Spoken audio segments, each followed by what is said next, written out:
నిజం కూడా ప్రతిరోజు ప్రచారంలో ఉండాలి. లేదంటే అబద్ధం నిజంగా మారి రాష్ట్రాన్ని, దేశాన్నే కాదు ప్రపంచాన్ని కూడా నాశనం చేస్తుంది. ప్రభుత్వం చేసే ప్రతి చర్యలో శంకిస్తూ నిరాధారమైన విమర్శలు చేయడమే కొందరు పనిగా పెట్టుకున్నారు. సోషల్ మీడియాలో, సొంత పత్రికల్లో అబద్ధపు వార్తలతో ప్రజలను మోసం చేస్తున్నారు. ఇటువంటి విమర్శలను సమర్థవంతంగా తిప్పికొడుతూ వాస్తవాలను ఎప్పటికప్పుడు ప్రజలకు తెలియజేయటం మా బాధ్యత.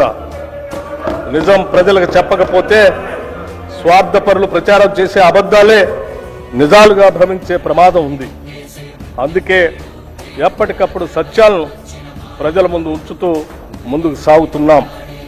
రాష్ట్ర ప్రయోజనాల దృష్ట్యా సమాఖ్య స్ఫూర్తిని మా ప్రభుత్వం కొనసాగిస్తుంది.